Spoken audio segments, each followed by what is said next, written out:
o'clock, we're going to call the meeting to order. Clerk will note those in attendance. Will be noted. Please join me in the Pledge of Allegiance.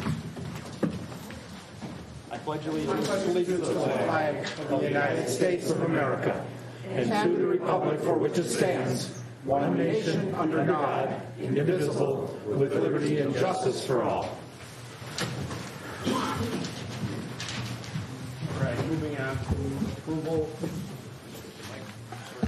to approval of the minutes. Does anyone have any corrections to the minutes from the January 25th meeting? If not, I would entertain a motion to approve the minutes. So moved. I have a motion and a second. All those in favor say aye. Aye. Any opposed?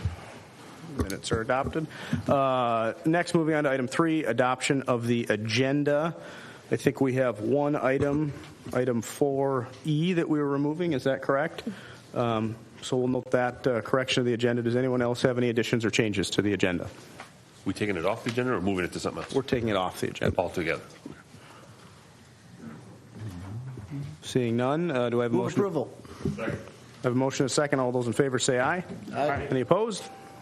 Passes. We have an agenda. Moving on to item 4, the consent agenda. Move to approve. Second.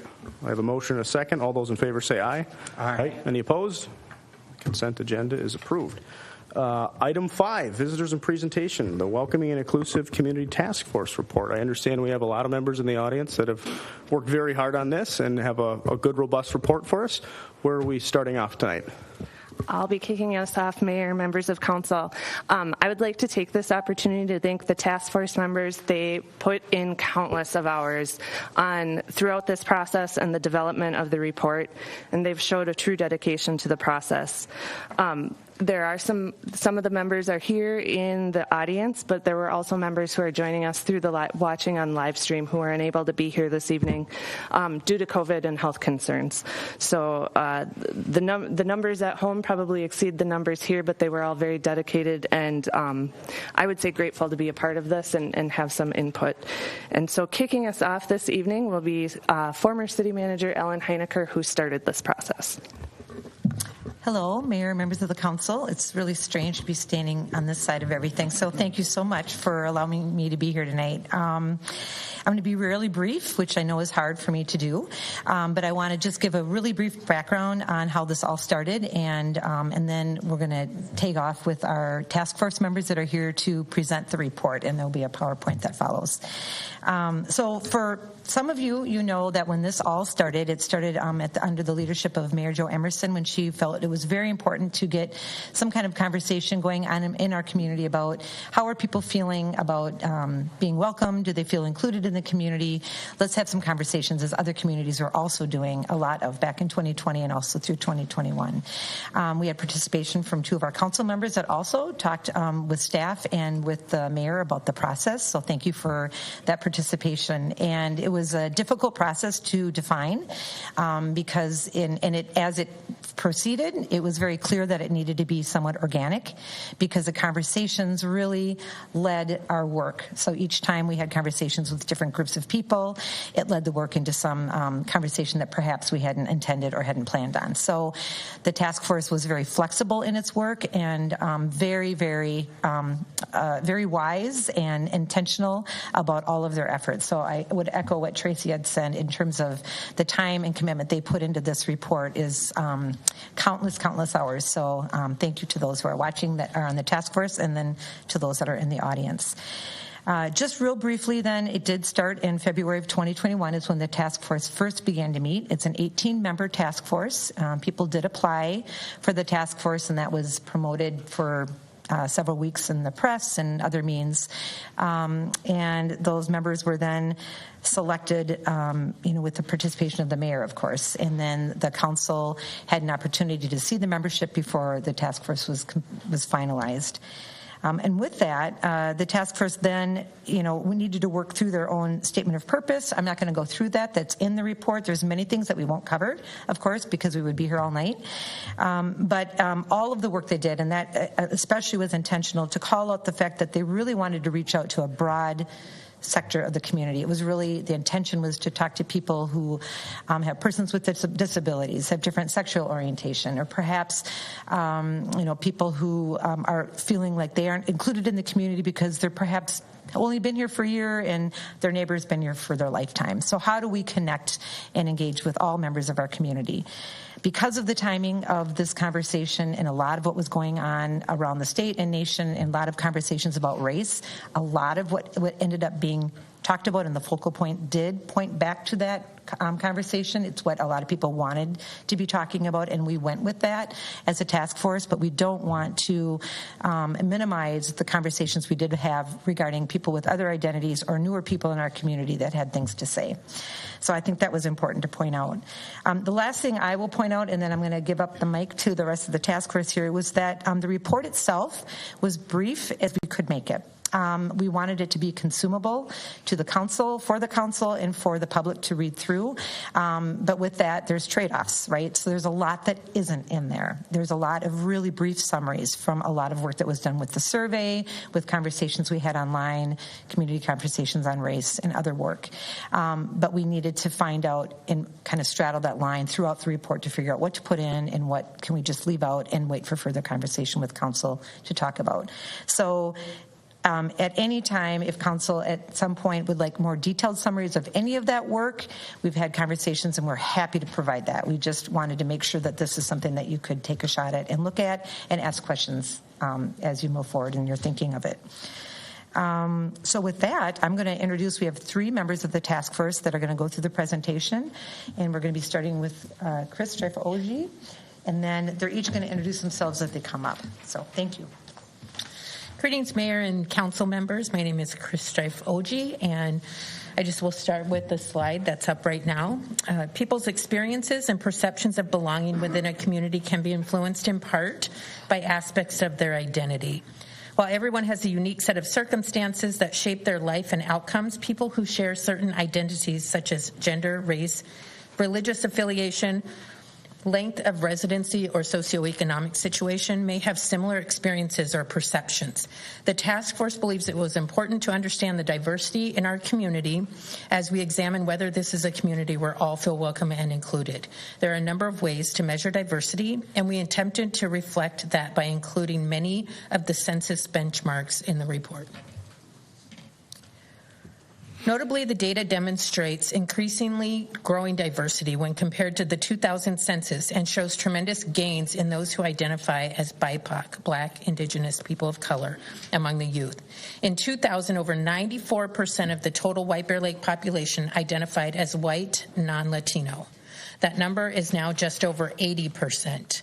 For those 17 years of age and under, the percentage of BIPOC, or those identifying as BIPOC, grew from 10% in 2000 to 33.9% in 2020. This slide contains information about the White Bear Lake School District. The demographic of our youth can be a leading indicator for the future makeup of our community. Some things to point out include 27% of the students qualify for free and reduced lunch. And my guess is that that's a lot higher because right now all students are receiving free lunch because the USDA is providing free lunch to all students in the country as part of COVID support. So a lot of people are not filling out the forms for us to be able to gauge where we are exactly with that. In addition, there are 53 languages spoken among the White Bear Lake students, and almost 18% of students qualify for special education services.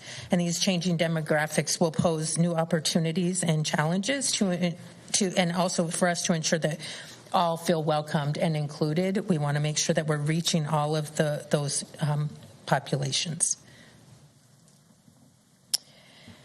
And it was apparent early on in the process that gathering information from a broad and diverse representation of the community would be challenging, especially with limitations on gathering due to the COVID pandemic.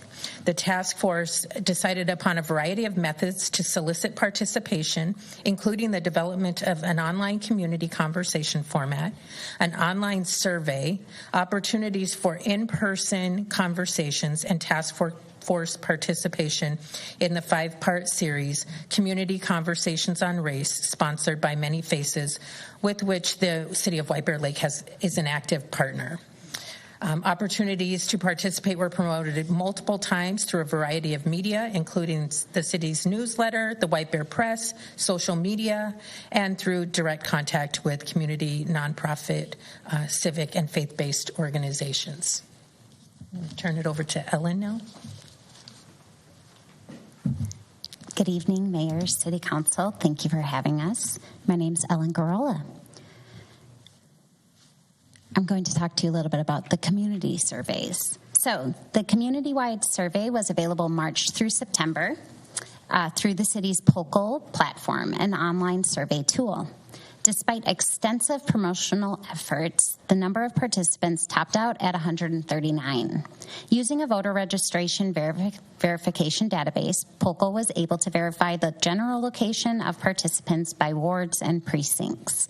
As shown on the map, there was broad representation from the greater White Bear Lake area, as well as from some communities beyond the White Bear Lake area. Given the small sample size and broader area of representation, the task force was careful not to draw emphasis on any conclusions. Nevertheless, the feedback was informative. A few of the more commonly themed responses cited the importance of diversifying the city staff, its boards, and commissions. Some felt the city should tackle racial equity issues, while others thought the city should not address race at all. The majority felt included and welcomed in almost all places, including businesses and public spaces. However, there were several acknowledgments by those who identified as white that their experience may be different from those who are not white. The task force also developed an online small group discussion format that promoted dialogue around what it means to be a welcoming and inclusive community. 7 online meetings were held, along with one held in person at a local church. Again, getting people to participate in these conversations proved to be much more difficult than we anticipated. There are a variety of reasons why people chose not to participate, but it was clear early on that building momentum for meaningful engagement requires time to build relationships and trust. And we know that this challenge is not unique to White Bear Lake. We did hear directly from many BIPOC community members who expressed their reluctance to share their stories and/or expressed doubt that their feedback would lead to meaningful change. However, there were some general themes that emerged from these conversations, which were similar to ones revealed through the survey. White people who live in White Bear Lake have different experiences than BIPOC people living here. Feeling safe is an important part of feeling welcomed in a community.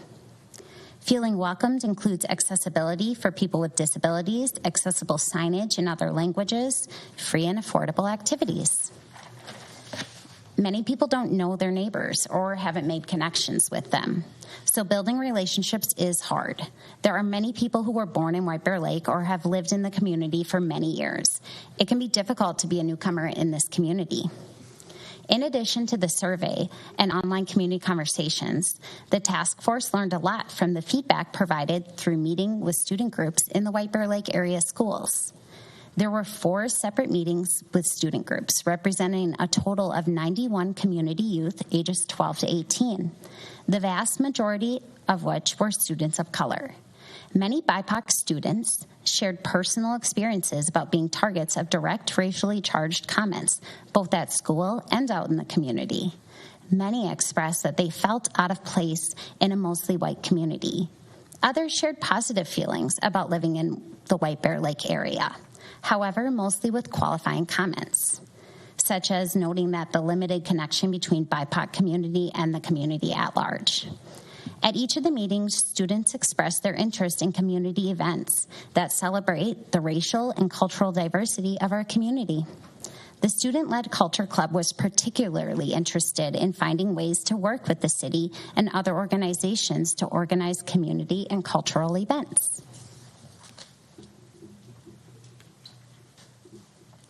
Good evening, Mayor and Council. My name's Rebecca Blasing-Bauer.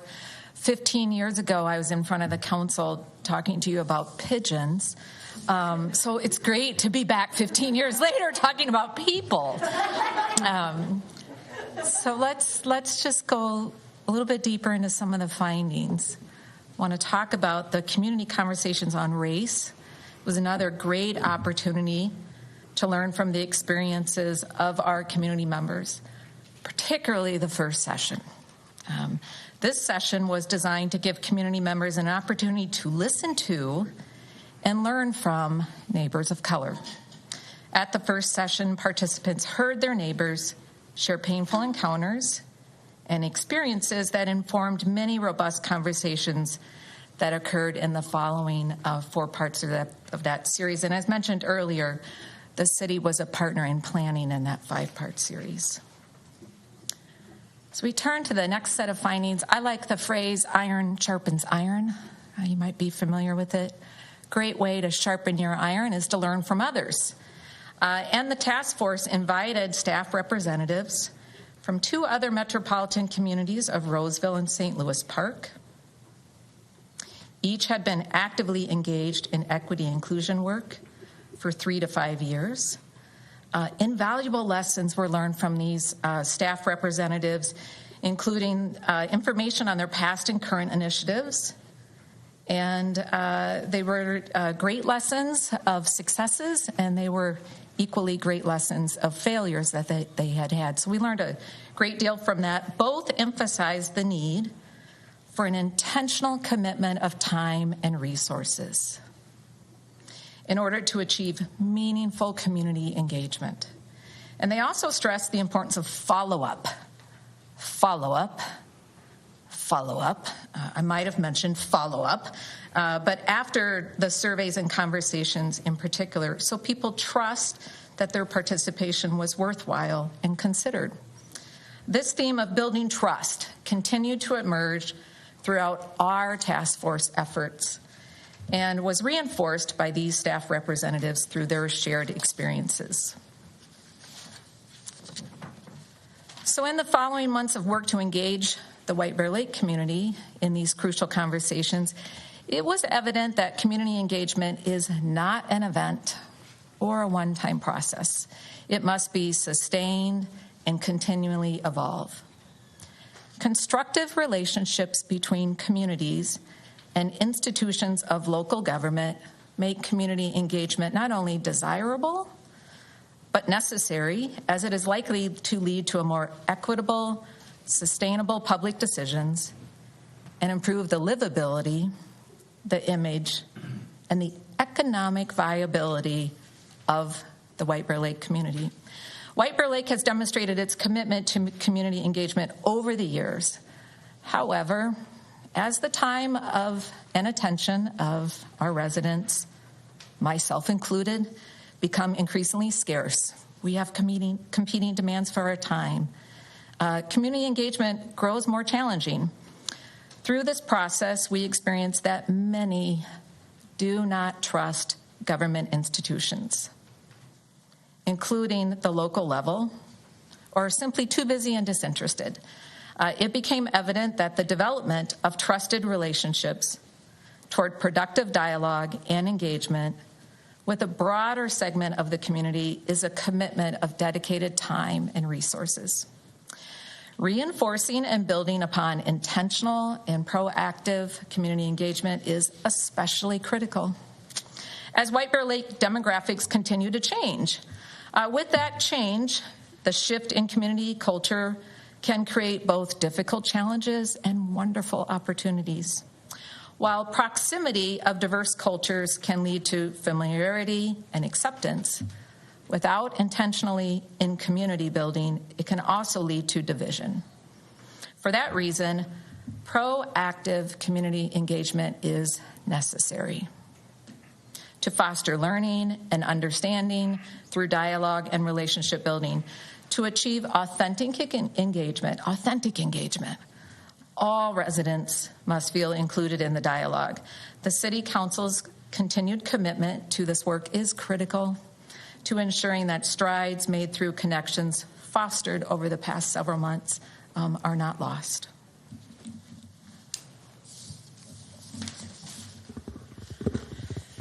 So based on those conclusions, the task force discussed a variety of initiatives that could be explored by the city, many of which are included below. The initiatives have been considered through the lens of 3 intersectional categories: community engagement, organizational and administrative systems, and an equity and inclusion lens.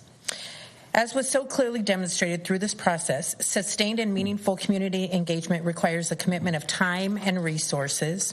As such, the task force would strongly encourage the City Council to consider adding a position to support this work.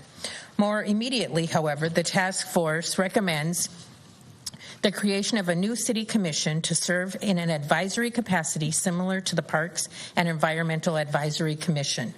The purpose of the commission could be to evaluate the city's outreach efforts, activities, and engagement opportunities, advise on strategies to improve outreach and communication to help increase engagement and inclusiveness, advise on policies and procedures related to inclusion, and engage in events and projects that support the commission's mission. With that in mind, the task force provided a list of suggested initiatives in the report to be further explored by a standing city commission.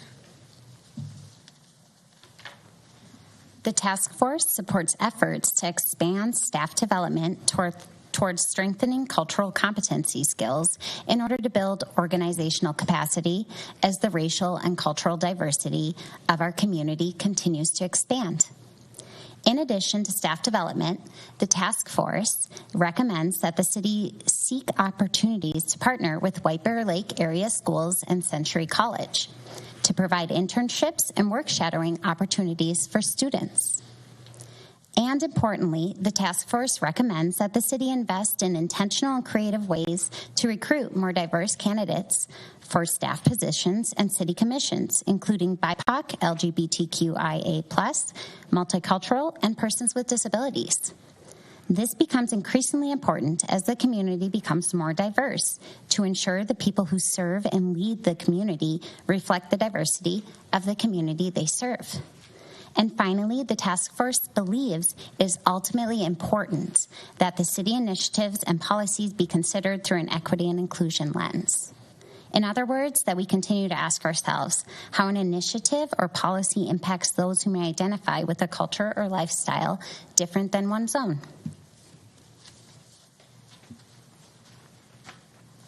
So, final thoughts. There was a real committed group of task force members that worked on this for many months, and we ask you to see them. Hopefully, the city has recommendations and feedback it needs to continue the work here. We ask you to act upon these. It's important to educate the public about how to get involved in the work of the government and why it matters. We ask you to be educators, to connect youth to government. They are our future, and we ask you to connect to them. Final thought is we heard from people who did not think their voices mattered, did not want to, and we don't want to fulfill that prophecy. Hopefully, this process of intentional engagement continues with the leadership of the mayor and this council. We ask you to hear them. I'd like to conclude by saying doing what is easy isn't always the best.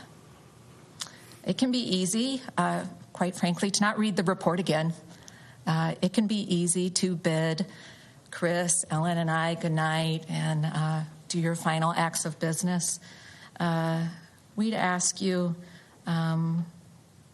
to not do what is easy, but we ask as a community for you to help us do what is best.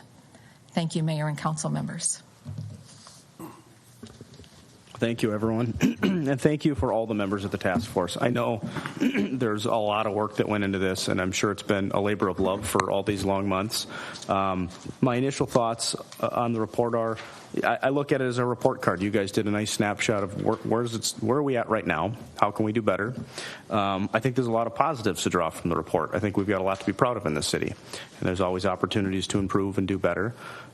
So the follow-up, which was said 4 times, that's the million-dollar question right now. I know it's going to be a continued conversation with the council, and we'll decide what to do with it and how best to go forward. But I'm sure there'll be lots of discussions regarding what that follow-up is. So with that, I do want to open up to the council. Council members Walsh or Jones, you worked on this. If you've got any comments or questions or things you'd like to add. Councilman Walsh. Sure. Thank you, Mr. Mayor. Well, a couple of things.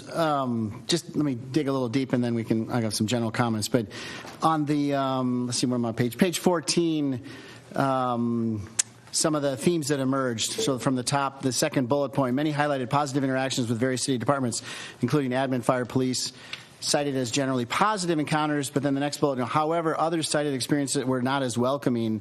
I mean, you didn't include the verbatims in our report. I think there's a list of verbatims sort of from the survey, the online survey. I mean, have we gone through those in detail? And is there, I guess my question is it 90-10, positive to negative? Is it 70-30? And my follow-up would be, is there a way to communicate that? And maybe we should do it in public, but, now, but maybe it's a staff thing. Maybe it's another meeting with the staff. If there are things in those verbatims that come back as specific things that the chief could work on, or the license bureau, or building department, if there's things that came through in that, is there another way to follow up with the staff level? Maybe I guess that's one of I guess that's an observation. I don't need anybody to answer that. The engagement level is interesting. I think we couldn't get people to engage. So you can look at that a lot of ways. I mean, you can be negative or positive. I mean, if you're optimistic, you'd say, well, there's not a problem. People aren't concerned. They're not knocking on the door. They're not complaining. So low engagement doesn't always necessarily mean bad things. We joke about this all the time. We raise taxes pretty regularly here. Every couple of years, we up the levy, and we have a truth and taxation meeting. And I've been on this council 6 years, and we haven't had a contentious truth and taxations meeting since I've been here, even though we've been consistently raising people's taxes. So we're not raising them at a level enough to cause people to show up and knock on the door.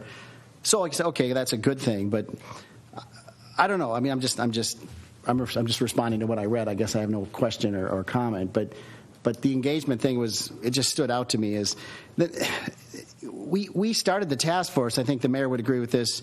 In a reaction to George Floyd's death. I mean, that's no secret. I mean, we saw what's going on in the community. There's a heightened level of conversation on these topics.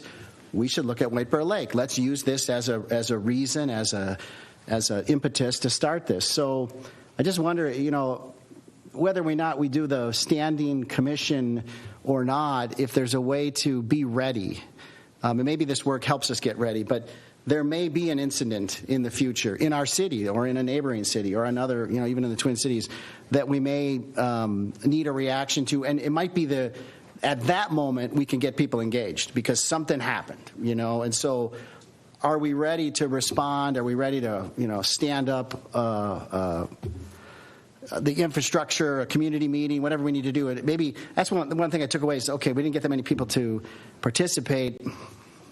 But maybe there'll be a time in the future when people will have a lot to say, and are we ready to sort of respond? I guess that's my thought. Maybe staff can take that up, or maybe that's what lives out of this. If it's not a freestanding, ongoing commission, at least it's an infrastructure ready to respond in the future. So those are my rambling thoughts. And I will say I appreciate, Dan and I sort of started and kicked it off. And then and I attended some of the meetings. I attended the meeting with the other city people coming in. It was fascinating. And that theme, which we got back in this survey too, is that the lack of trust is surprises me. That's not my experience. So folks don't trust that there's going to be follow through. That came through loud and clear from the other cities that we met with, and then it came through here too. I don't know what to do about that. I mean, except to say that we all take this all very seriously. Everything we do here, we take very seriously and expect to follow up and work on. And I guess you can't build trust without actually following through, right? So that was my other observation. So I'll be done rambling.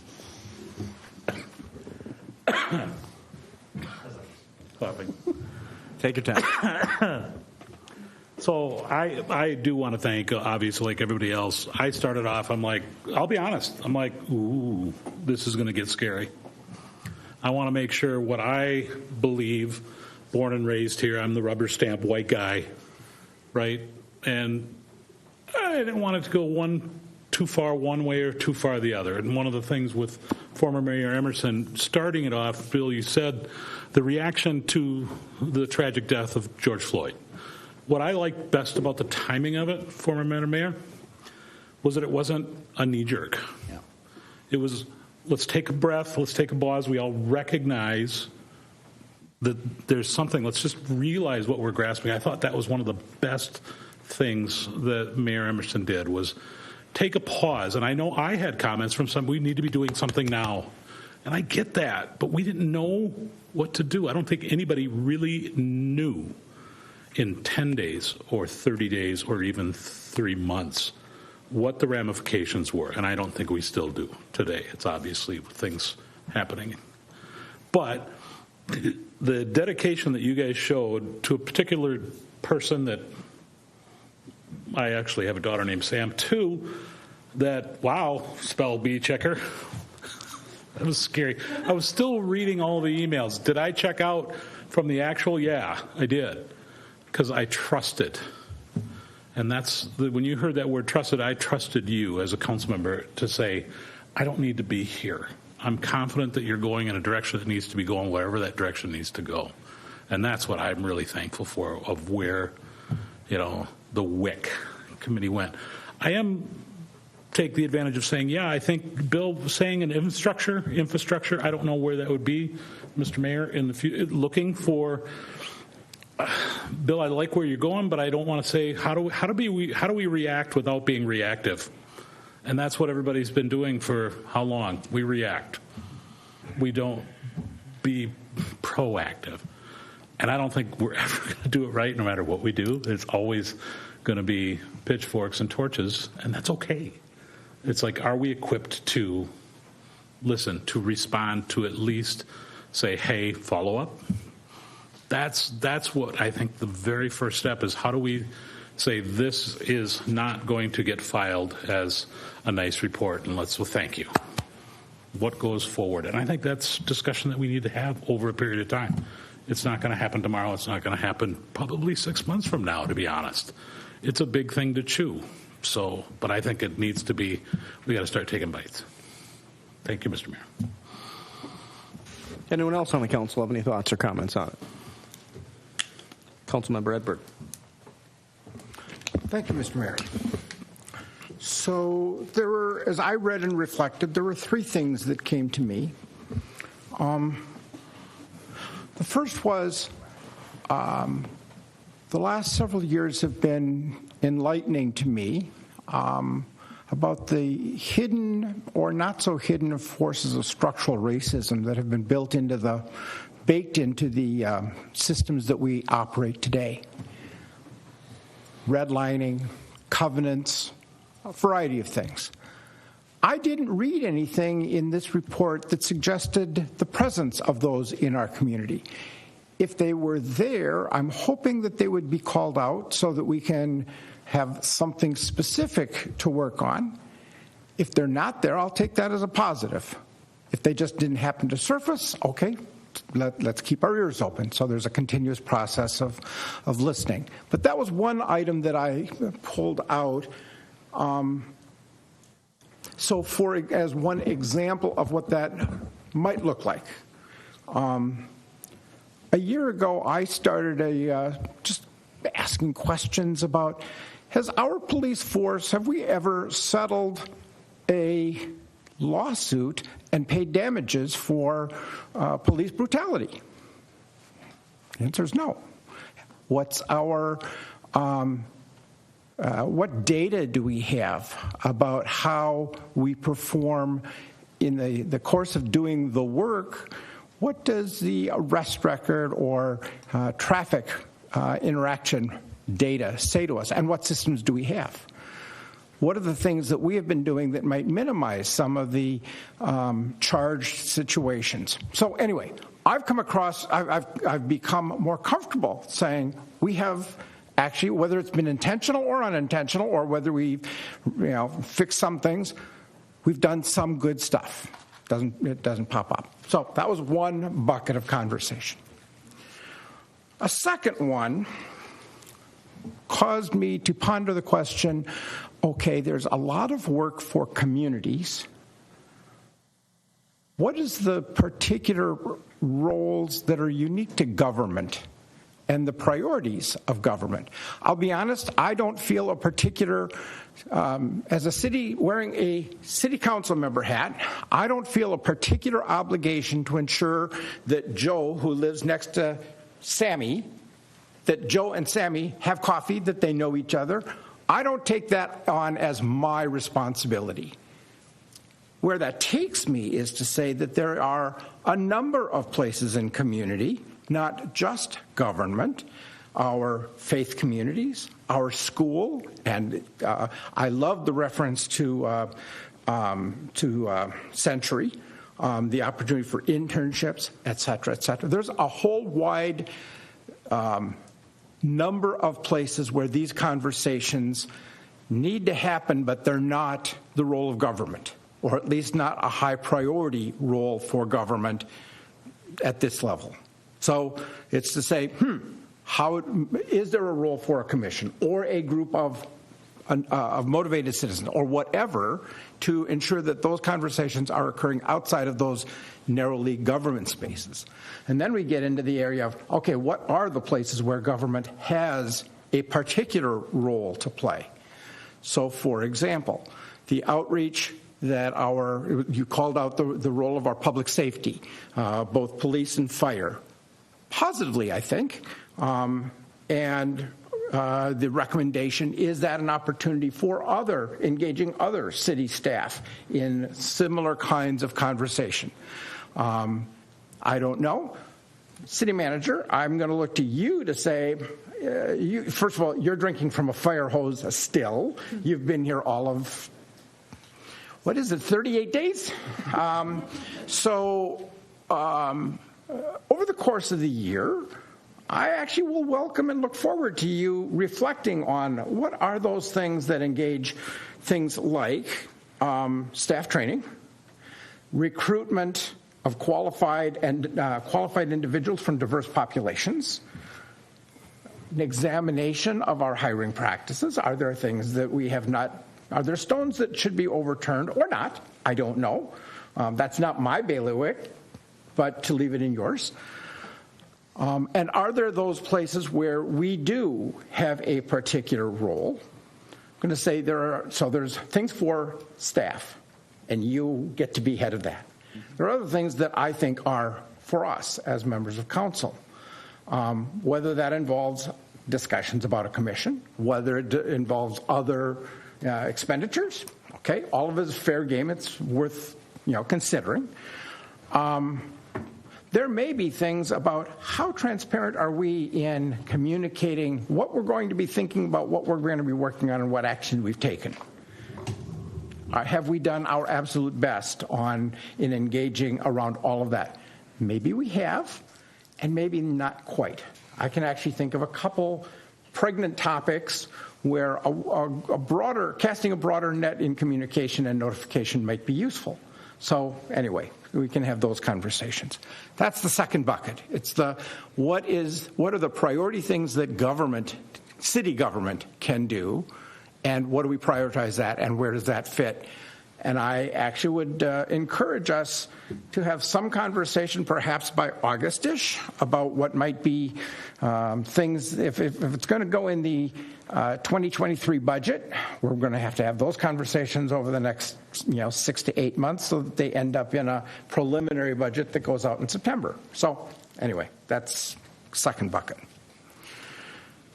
And then the third bucket has to do with, I had it written down here.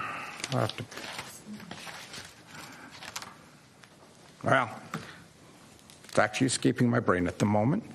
I'll let it go. We are at the beginning of a conversation. I actually would like us to do something. So whether you schedule it as a part of a check-in conversation sometime in the next 12 months, or a couple of check-ins on specific topics, might be a way of keeping our attention focused.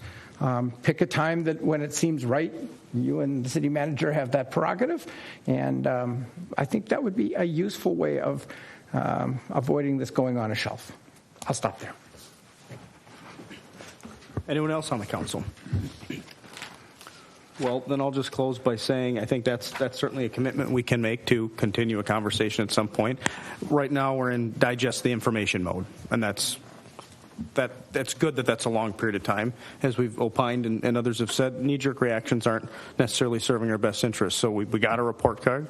Let's study it, let's learn it, and give the council some time to reflect on it, and we'll see what the follow-up is going forward. Thank you all again for your presentation and all your hard work on the task force.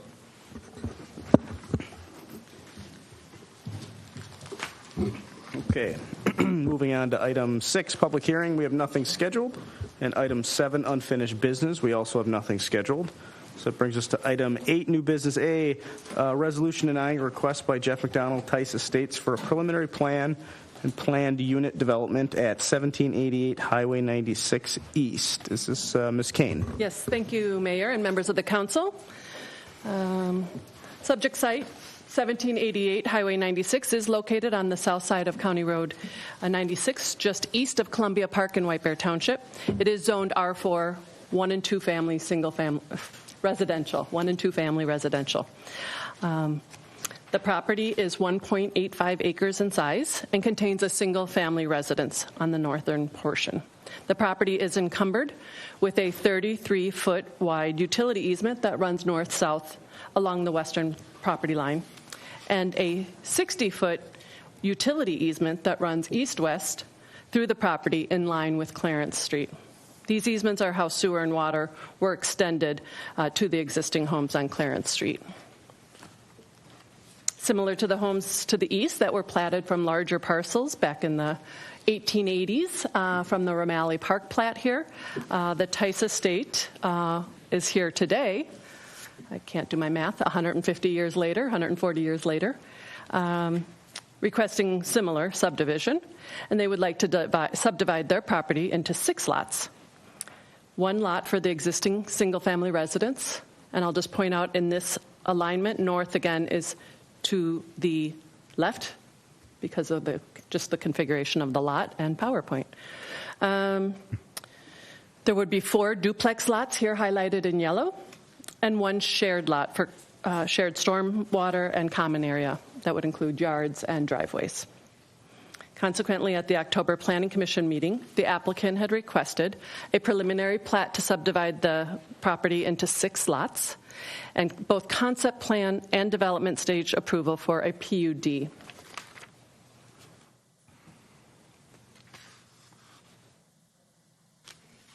At the October Planning Commission meeting, the matter was continued in order to provide time for the City Council to make a decision regarding the Fifth Avenue right-of-way area issue. And since that time, the Fifth Avenue vacation has been resolved. As you may recall, and I'm happy to answer any questions following, that the city attorney did conclude that the city continues to hold all of that right-of-way south of the north edge of Clarence Street, and the City Council decided that no action was necessary. I will say that Ramsey County has since corrected their maps.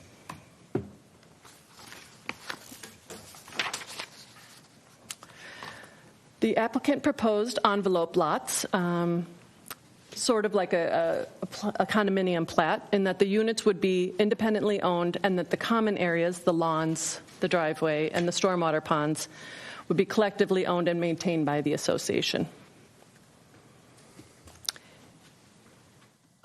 In the original staff report, staff had noted that the style of plat was the only reason for the PUD because 4 duplexes could be built by right on this parcel.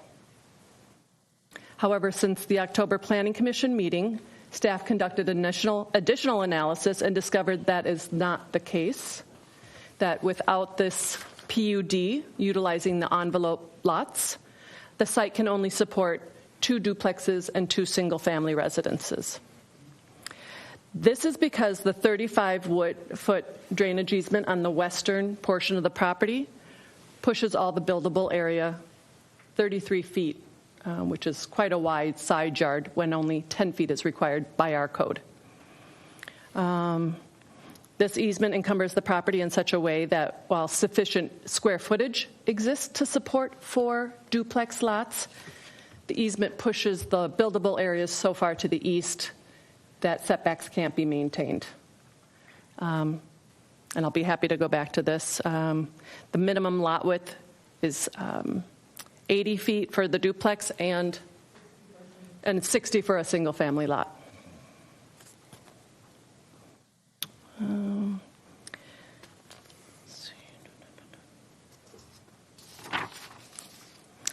In an attempt to address some of the concerns that we did hear at the October Planning Commission meeting, staff had worked with the design team to make modifications to the elevations with both some additional ornamentation, some additional introduction of materials onto both the front facade as depicted here.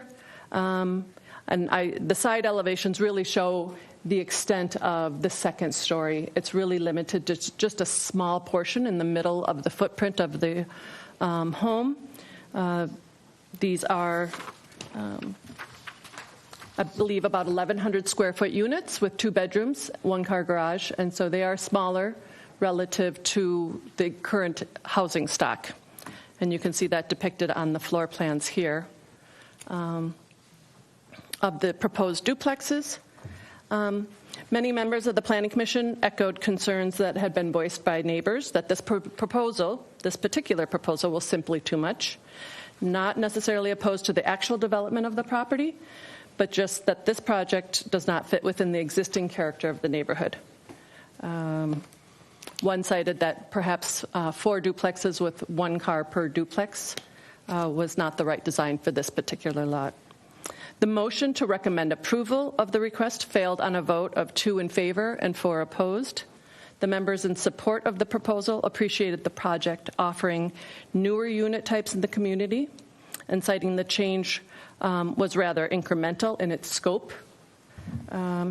However, based on the recommendation of the Planning Commission, a draft resolution of denial was prepared for the request and included in your packets for your consideration this evening, and I would be happy to answer any questions you might have, and a representative of the Tice Estate is also present this evening.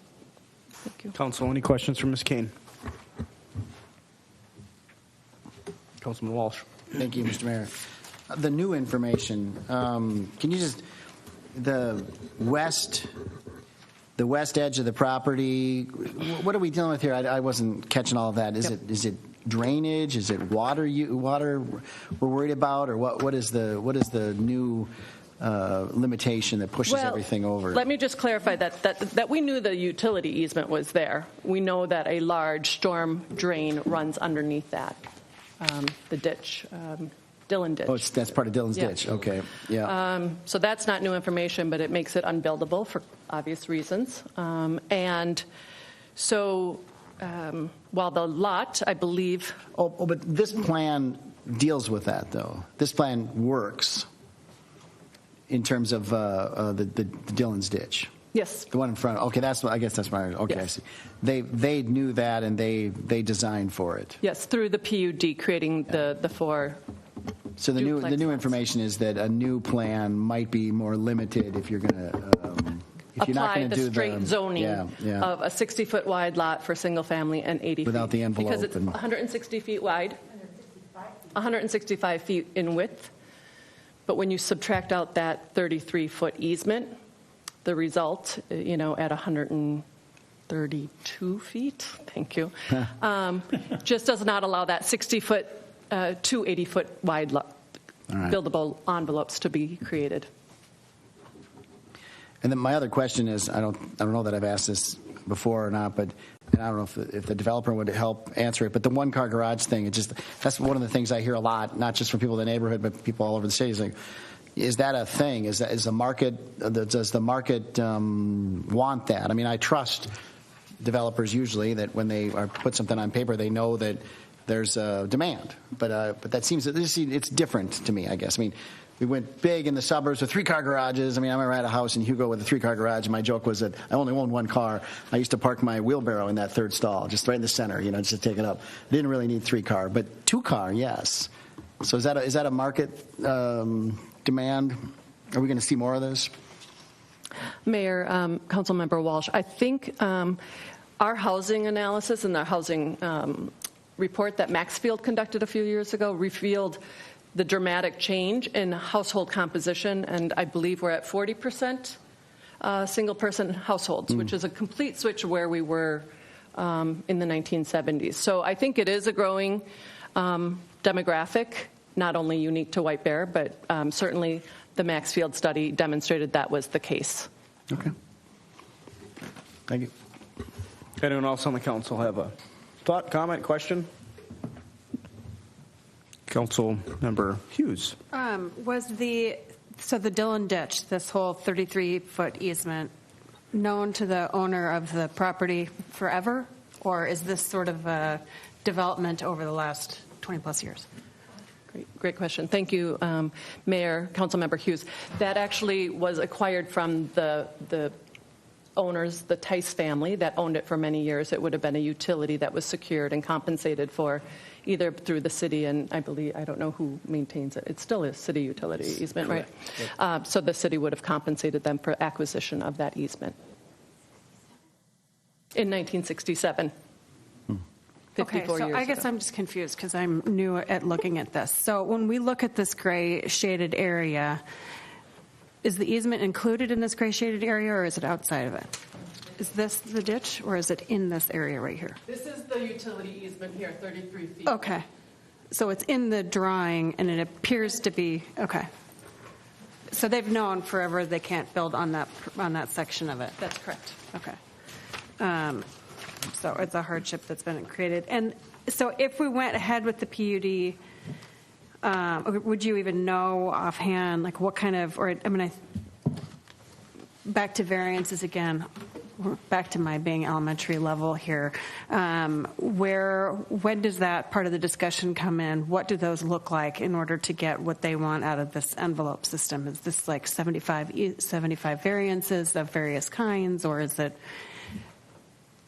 just the one on the east side because the building is so close to the street? I mean, are there a lot of them? Mayor, Councilmember Hughes, because I believe there are just, if the PUD was approved, it would represent relief from the minimum lot area for two of the lots to allow duplexes, or actually all four of the lots, because they're at 64 and 65 feet in width. But that's just, I'm sorry to interrupt, that's just on the width. Is it also on the placement of the building? No. So there's no easement. Let me back up and clarify, because the applicant or the developer had requested a variance on the eastern property line to have a 5-foot setback. Staff was not supportive of that. Planning Commission, even despite recommending denial of this, was not leaning towards that. So I think at a minimum, the 10-foot would need to be provided along the eastern edge where this infill development would abut the existing residence, right? So the minimum 10-foot side yard on that side, equivalent to what the neighbors on the existing lots in Romali's Park already provide.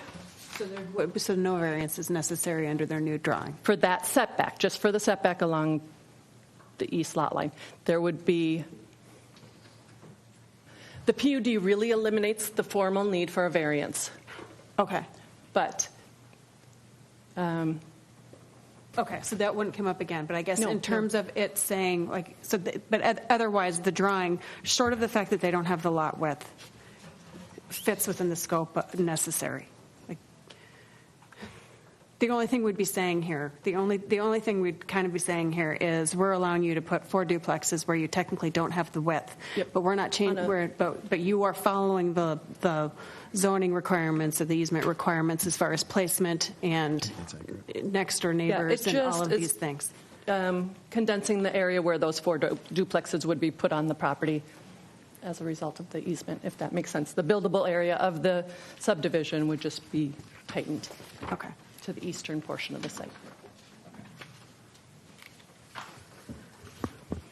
Councilmember Jones. Thank you, Mr. Mayor. So, just my opinion, I really don't have any questions. I'm just looking at 10 pounds of sand going into about a 7-pound sack. It's just too dense. So listening, and I'm looking at looking at the drawings, and what really made me start thinking that was seeing the driveways taper down to kind of not a single entry lane, but kind of a car and a half parking issue. So when people do come over, yeah, everybody's going to one car. It's not about having one car, it's about having stuff. Are you going to say nobody's going to have an RV, nobody's going to have snowmobiles, nobody's going to have a boat, nobody's going to have a... Where is that going to go? It's going to go on the driveway, it's going to go in the street for temporarily some of the time. Neighbors aren't going to like it. The additional traffic that it is, listening to the residents in the area already, 7 pounds, sack. So. Garages are a stall and a half for storage. Okay.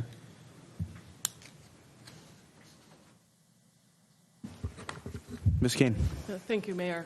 Councilmember Jones, I know that wasn't a question, but I just do want to point out another important fact for the council's consideration is that through the planned unit development, there is greater control, not just on the building designs, and we'll go to this exhibit here, is that there would be an association that manages the exterior of this property, and many homeowners associations have restrictions that can go above and beyond what the city's regulations are. So it could be retaining a parking spot in the garage, and that's for them to enforce, not the city.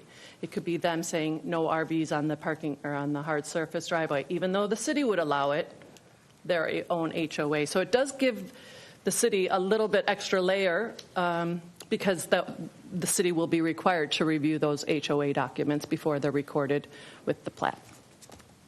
So I just want to point that out.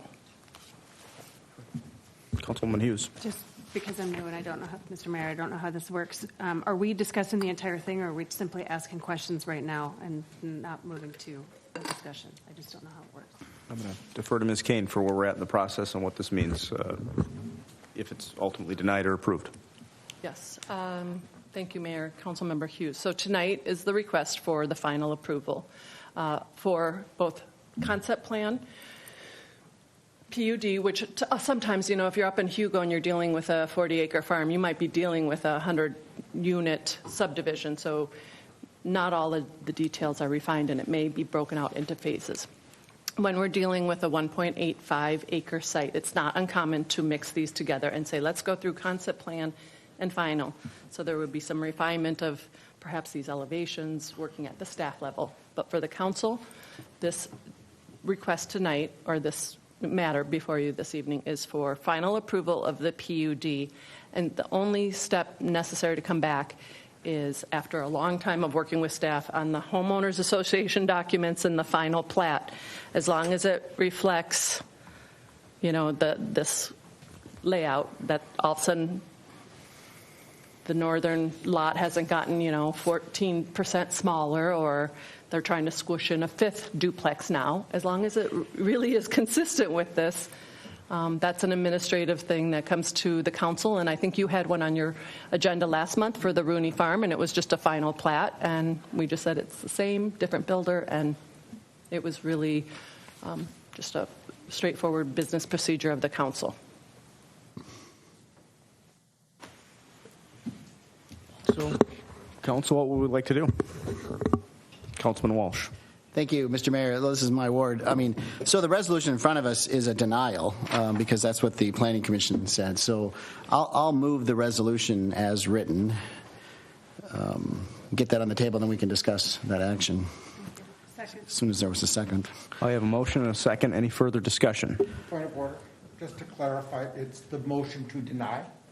Well, it's the resolution in front of us, which Okay. is a denial.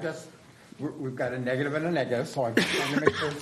Oh, sorry. No, I'm moving the resolution. We got a motion on the resolution as written, which denies the request. A yes vote is a no. Yeah. Because it's a yes vote on the resolution. Right. Because the word deny is in the resolution. Go ahead. Councilman Bradford. Thank you, Mayor. Just to clarify, we've got a motion, a second, and we are now discussing. So the minutes of the Planning Commission and Ms. Kane's summary of that was entirely accurate. I was in attendance at that meeting.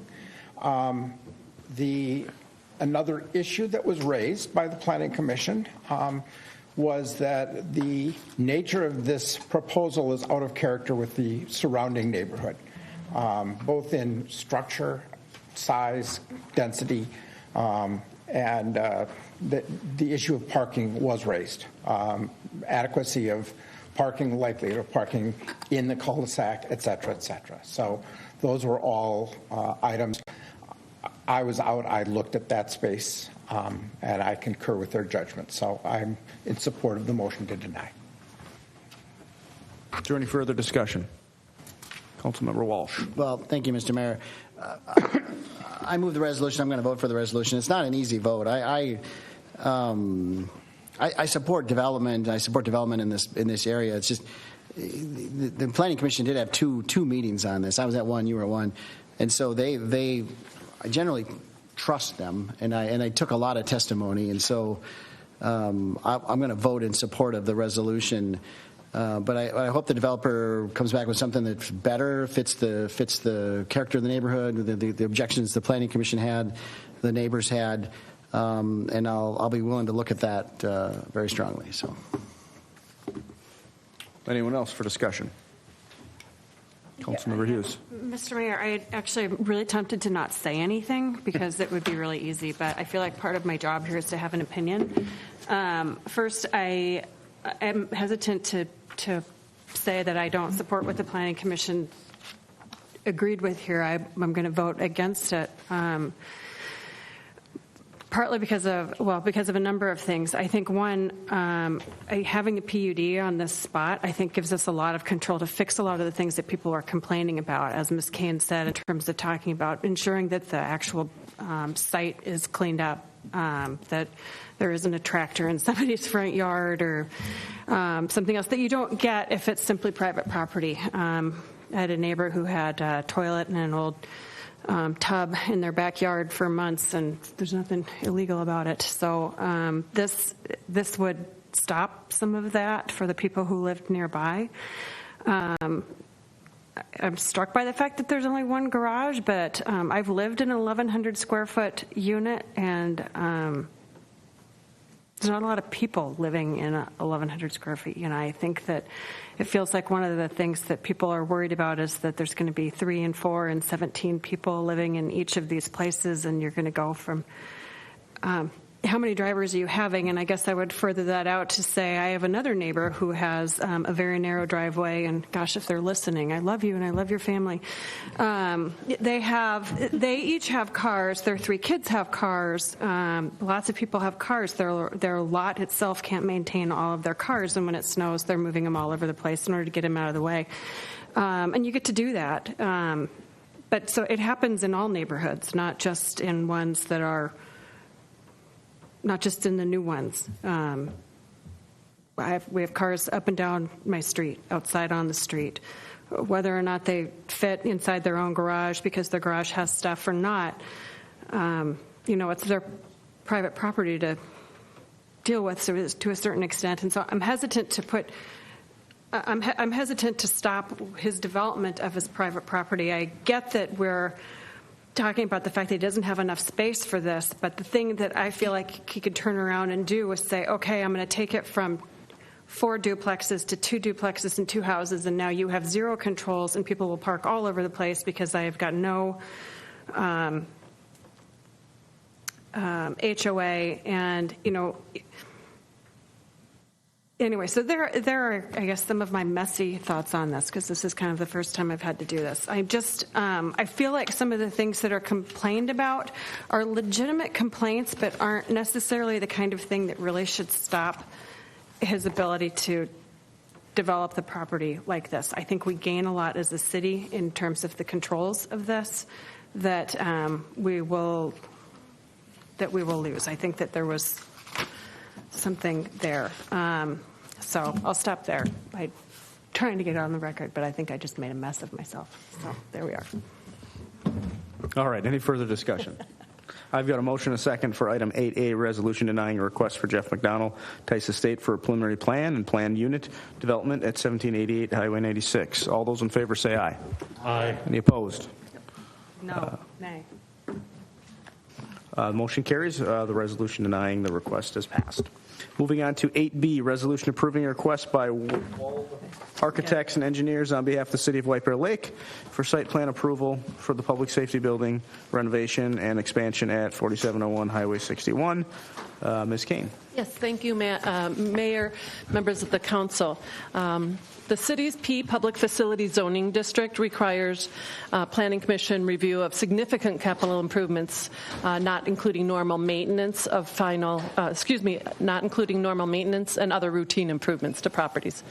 Last fall, as you may recall, the City Council authorized preparation of final plans and specifications for this project, and those plans were presented to the Planning Commission for review and approval in accordance with our zoning code last month. The city is planning the renovation and expansion of the public safety building located here on the municipal campus, and it consists of both the city. It consists of the city hall along with both the police department and fire station number 1, collectively called the public safety building, and it has the P public underlying zoning district. In anticipation of this project, the city purchased the 2 residential lots west of the campus back in the 1990s. And last fall, you may recall that the council did vacate Miller Avenue right-of-way between 2nd and 3rd Streets to facilitate the planned building expansion, which extends both to the west and to the south, and a small bump out along the north side of the building. Overall, this campus is 2.75 acres. Again, the request this evening is site plan review of the significant capital improvements planned for the White Bear Lakes Public Safety Building, renovation and expansion planned for this year. And I'll remind the council, when a property or parcel is purchased for the uses that are allowed in the P Public District, zoning district, those parcels are automatically zoned and designated for P Public upon acquisition for that intended use. So there's not a formal rezoning that's required tonight. And some of you who are on the board may recall that from when the school district expansion and acquisition went through. As mentioned, the site plan does include 3 components. One, the construction of a police squad garage, shown in blue here. They were creative with their color selection. The replacement of the fire apparatus bay is constructed back in 1961, shown in red here, and will incorporate space necessary to meet current federal health and safety standards that prescribe separate zones for contaminated fire gear and the addition of dorm room capacity upstairs to accommodate the new city's full-time combination fire ambulance response model. And finally, on the north end, up near 3rd Street, you can see a small yellow area, and that's a 20 by 40 storm shelter off of the existing training facility that is now required by the state building code, and was also incorporated into all of the public school buildings as well. Meaning a bomb shelter. Legislative agenda. We forgot that one. We got to get that on the legislative agenda. Gosh. So stupid. Let me see.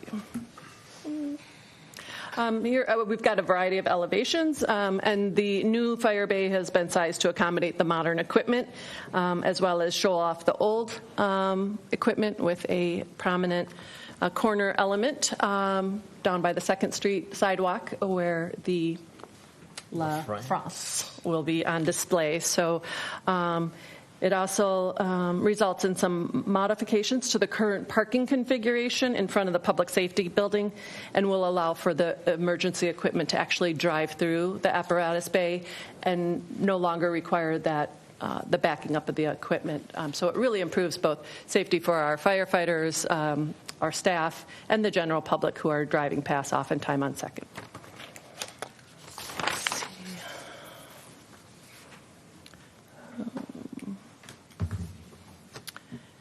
And then you can see here, the police department currently has 4 indoor temperature-controlled parking spaces and a 19-vehicle fleet.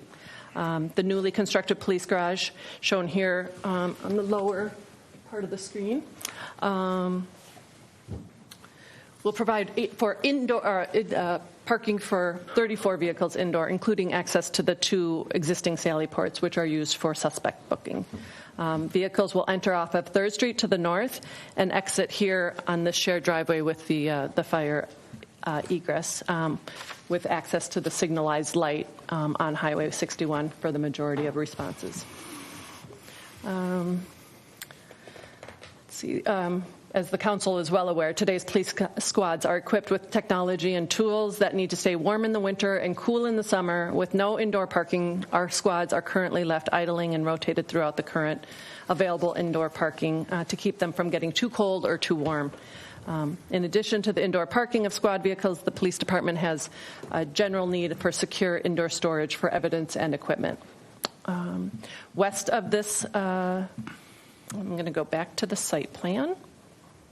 And west of the blue expanded police garage, where the 2 homes were acquired back in the 1990s, will be a new 45-stall parking lot surrounded by a 6-foot fence with secured entrances at both the north and south end. Both those entrances will be both ingress and egress. So this is really intended for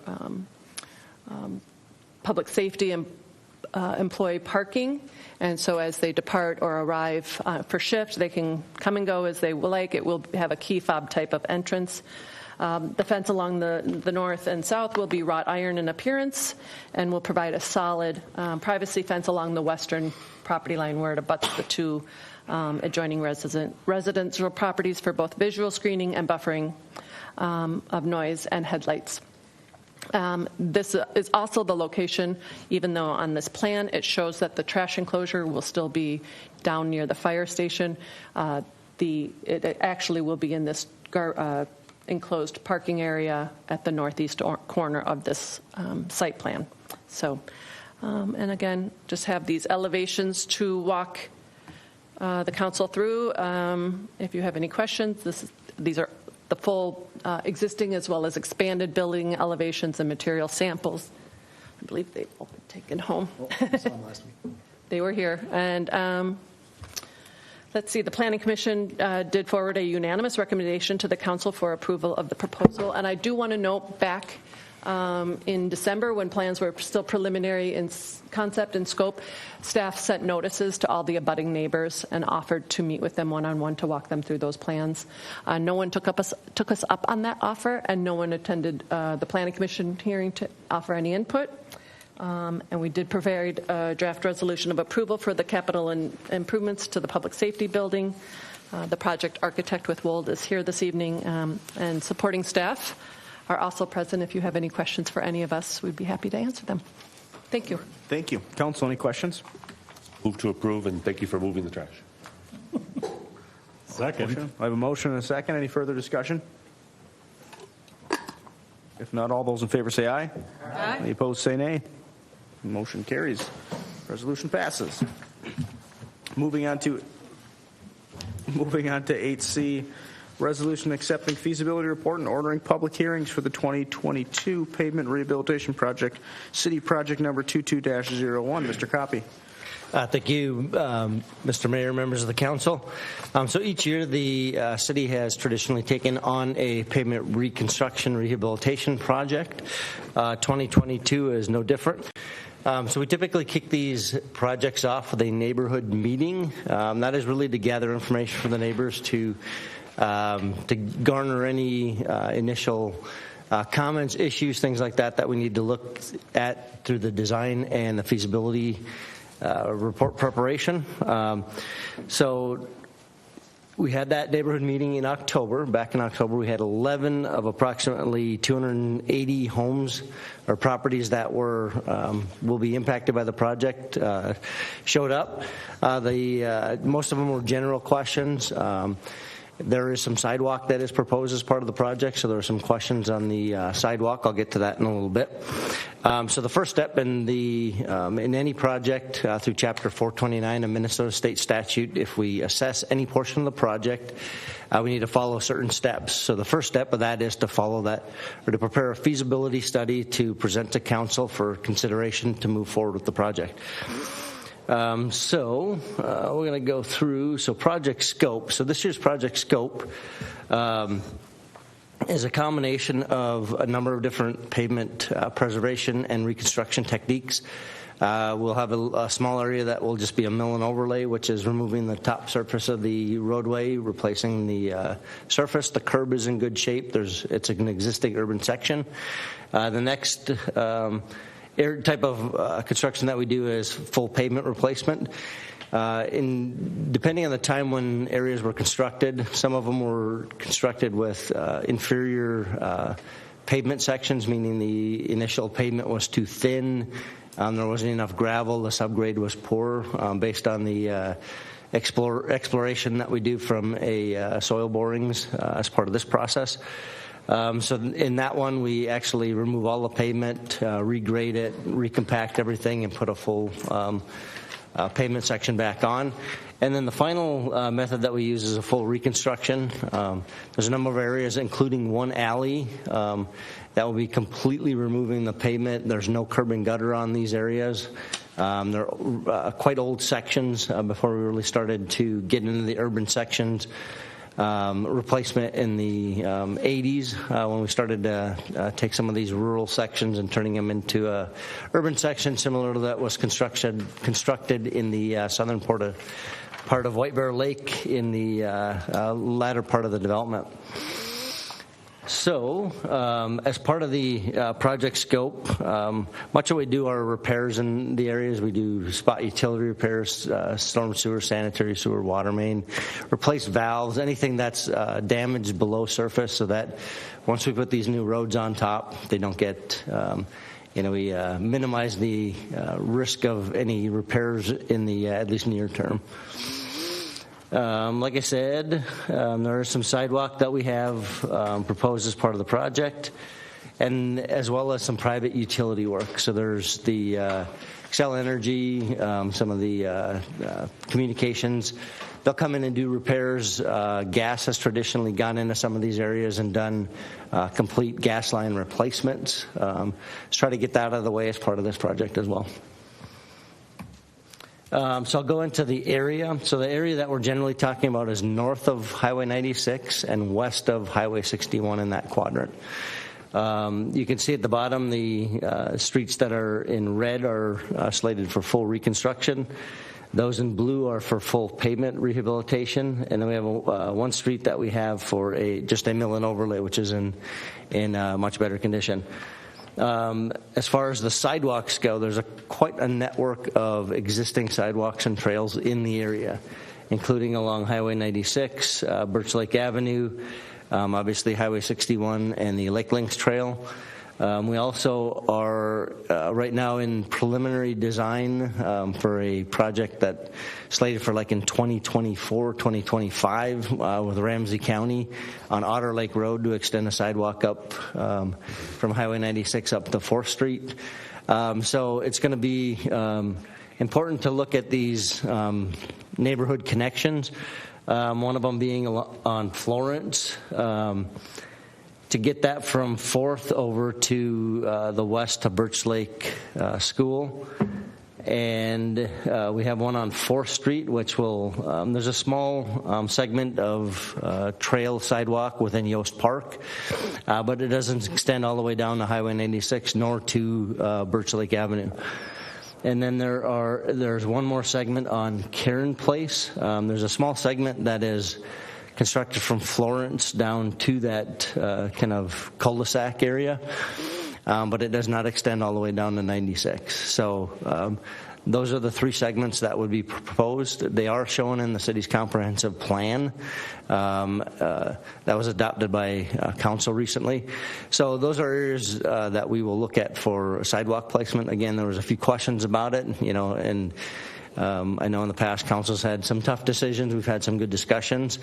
That will be in the next step of this process, where we will have an assessment or a public hearing on the project, where residents can come voice their opinion for or against the projects, voice any concerns, and council then would give staff direction on how to proceed. So we'll once we send the public hearing notices out after tonight, if council elects to move forward with the project, we'll include detailed information on the sidewalk and other proposed work that we're doing so that residents are informed of what is happening in the neighborhood, and they can attend that public hearing as they see fit, whether they support the project or against the project, or even portions of the project. So we'll look for council's input on that at our next meeting.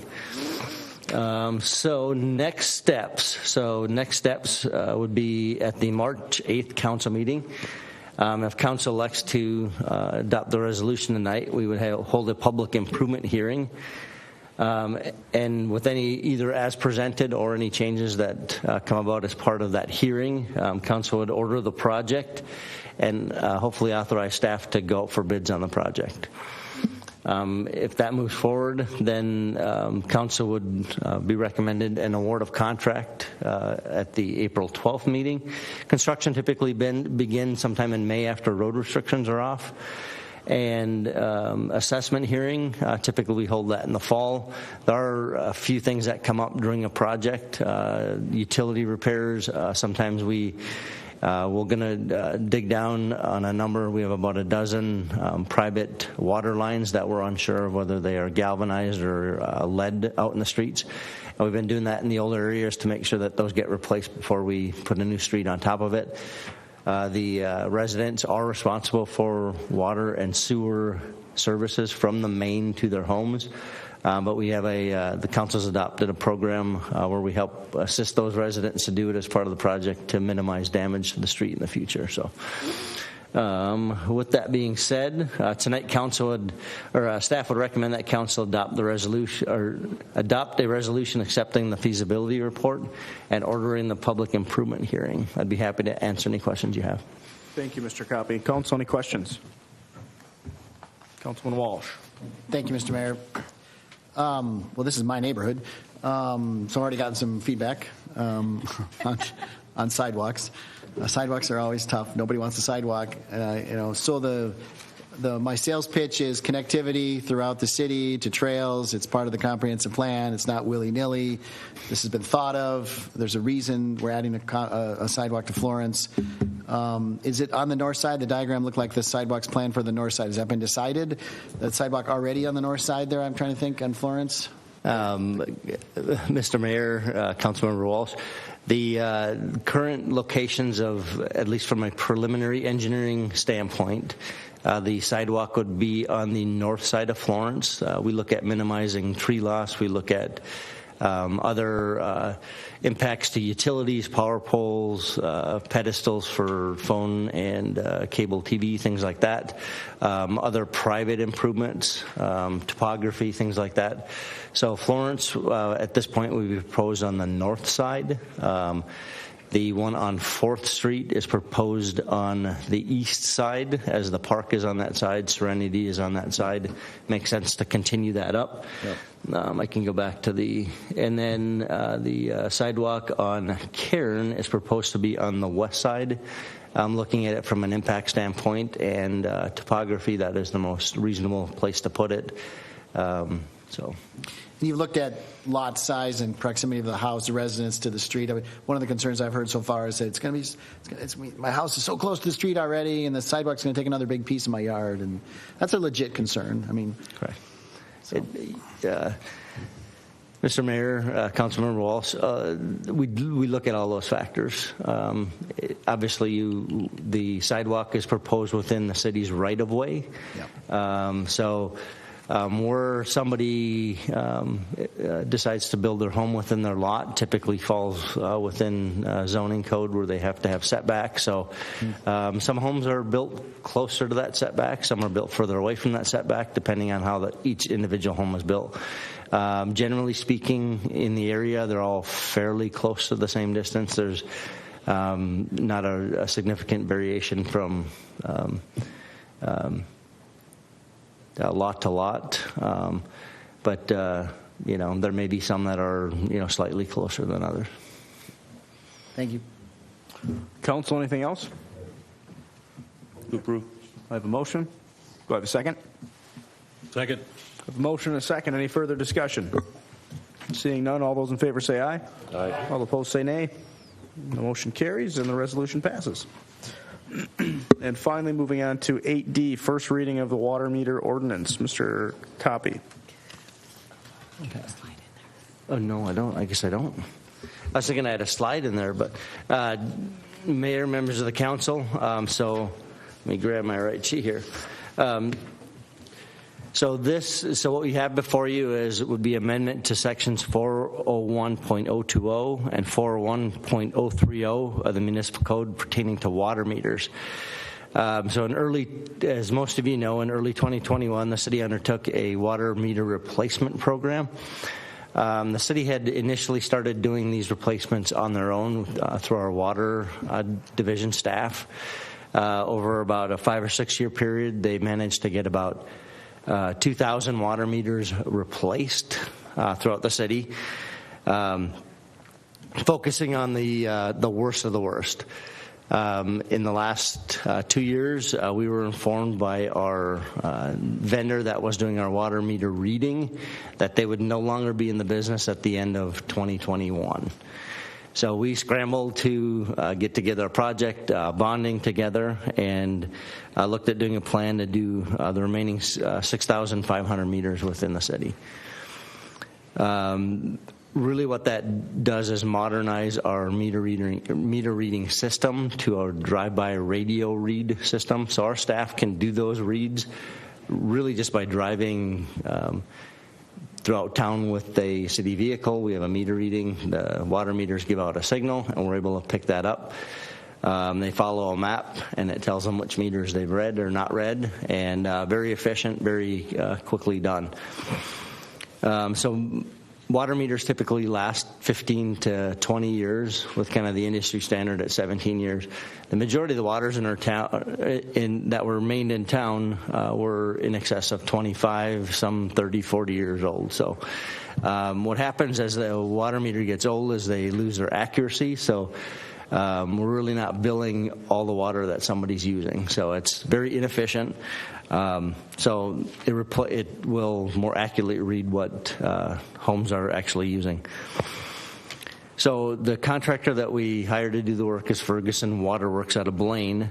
They're about 95% done with the project as far as replacements go. They were required to send out multiple notices to property owners. We've sent out at least 4, along with door hangers, etc. And kind of as we went through the project, we've been tracking, the success rate as far as people setting up these appointments. As we've gone through, we've getting close to the end of the project, we anticipate 100 to 200 residents that have been ignoring these notices, have not set up appointments. So staff looked at, what can we do? The other thing that we noticed early on in the project is there was a handful of residents that did not want the radio reads within their homes for one reason or another. So we looked at solutions to take care of that. And history of other Ferguson working with other communities and similar issues throughout the metro. So in the 2022 fee ordinance, in anticipation of revising the water meter portion of the city municipal code, staff put in 2 additional fees. The first one is for a non-compliance fee, which basically means if you ignore notice that you have a non-functional water meter within your home and you elect to disregard city notice that it needs to be replaced, you would be charged $100 per quarter for a non-compliance fee. So these are non-functional meters. They're of an age where they no longer read correctly, or we cannot read them at all. The second fee is a manual read fee that was included in the ordinance, or the fee ordinance, and that was for $50 for a manual read. And those are the homes that we can't read by just driving by them. We physically have to get out of the vehicle, do a separate route, go up, touch a touchpad outside of the home with another specialized reading device that we have to buy for a small number of homes overall. So those are the 2 fees that we included in the 2022 fee ordinance. Changing this ordinance language, working with our city attorney, allows us to actually charge those fees. So the language that's before you would allow us to actually use the fees that are in the fee ordinance. So passage of this ordinance, again, would do that. It would include the non-compliance as well as the manual meter reads. Second reading, we would propose to be on March 8th. At that time, council could adopt the ordinance for publication and enactment for city staff to move forward with this. I'd be happy to answer any questions. Okay, well, we've had our first reading, and we'll, I think, reserve comment for March 8th. I don't like to ask too many questions at this, but I'm just... Go ahead. The radio frequency, is that the health issue? Is why people don't want... I mean, I'm not a big fan of one-offs when there's, what's the radio frequency that's being used and follow-up? I don't even need to answer me now. And has there been health effects? Is it like an AM? And is that why residents aren't doing it? Because even though we may or may not be collecting a fee, we still don't want to do that. It's not worth the effort. So just because I think radio's right. Mm-hmm. Thank you, Mr. Mayor. Good question. All right, moving on to, I'm sorry. Go ahead. Councilman Mr. Mayor, if I might, I just want to flag, I have some concerns about the last two paragraphs and what expectations we are placing upon our citizens for maintaining their water meter. I have never received a communication from the city about what I need to do to properly care for my water meter.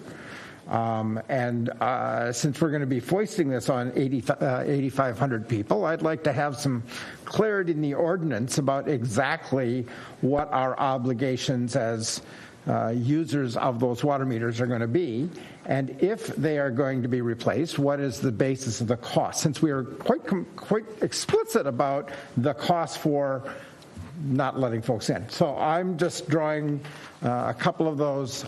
The wording is also, the city has the right to have access to every building. It's in the last page on the back side that it talks about after reasonable efforts, but that kind of comes at the end. And so I'm fuzzy on the authority that we're giving the city, and let's be a little more reasonable, please. But that's I'll bring those in greater detail on the second reading. Noted. All right. Anyone else? Okay. Moving on to item 9, discussion. We have nothing scheduled. Item 10, communications from the city manager. Ms. Lindy. Ms. Crawford. Thank you. Mayor, members of the council, in your packet you have a letter from the Charter Commission regarding the original resolution to make a charter amendment. At this time, they are withdrawing that original resolution and going to meet again as a Charter Commission based on the first reading of the proposed charter amendment. So this is just communication for you. It was addressed to the mayor, put in the packet for the entire council.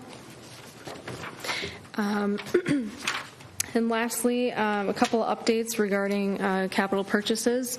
Since the last time that we have met, a new ambulance was ordered last week at the cost of $249,998.91.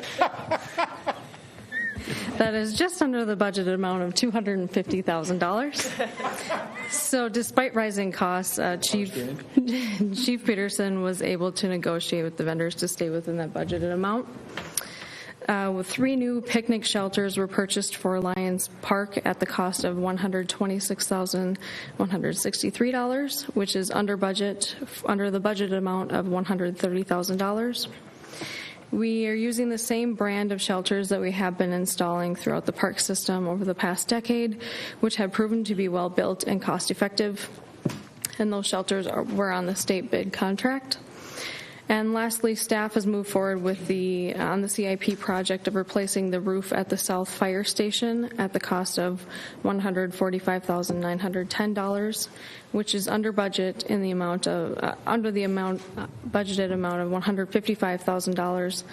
This roof will be brought up to current codes, adding insulation, which will result in a more energy efficient building. So just a couple of budget updates for you, and that is what I have. Okay. I think at this time, I can throw it to Councilmember Jones because I believe we have a presentation for Ms. Kane, who's unfortunately leaving us, and we're disappointed. I'm sorry I didn't get a chance to work with you, but why don't you come forward? And Councilman Jones, I think, has the traditional bear to present to you and some words to offer. Thank you, Mr. Mayor, for allowing me. Seriously, this honor. Yes. Ms. Kane. And for, I'm guessing, over 30 years, you've improved many communities, multiple communities. And I look at it as how many people, you think about it, folks, have the opportunity to make a stamp, especially on a community that's 150 years old, at least. 1881, we're under 150, but that's official. We were here before then, you know that. Township, come on. I know, we got to take it easy. So seriously, what you've done, what you've improved on with the projects that have been coming down our pike, I specifically look at Bulwark's agree or disagree, the project was a success. The Waters agree or disagree, the project was a success. And not just the big projects, the little projects. The home on 61, the home on County Road, these places that are just individual family homes. You and your staff have touched that. And Sam, I do need, being the old guy here, from the transition to Mr. Robinson to Ms. Kane, I got to acknowledge her. She did help you transition a little bit. Yeah. And it's appreciated. But what mostly is meant for me, to you, is the ability for me to learn and to ask the questions and have those conversations, for you to take my phone call or ignore it and address it at better timing for you, which is what is important. And we had great conversations, and over those conversations I gained a friend. And a friend, things between me and you that we talk about, that just not just city business, but when you came to the hospital as a friend, that meant a lot to our family, and it was unique. And that's what you are. And I think you've done an outstanding job. I wish you'd stay longer, but we wish you and the council well to do what you need to do. Just be happy, because we're happy for you. And thank you for your service. Here's your bear. Thank you.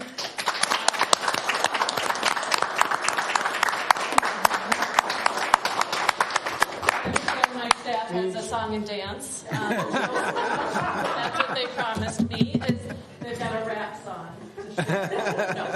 It has been my distinct pleasure, and working with this community and this council, and changing a historic town is difficult. I've worked in greenfield communities up till now, growing suburbs of Chicago, and so that was challenging, but it's also the most rewarding, because anyone can build out in a field. But getting good development to come here, that just enhances the community and makes it more livable for all of the residents of our community and visitors. So thank you so much. And I'm not going anywhere, so I'll be around. Thank you.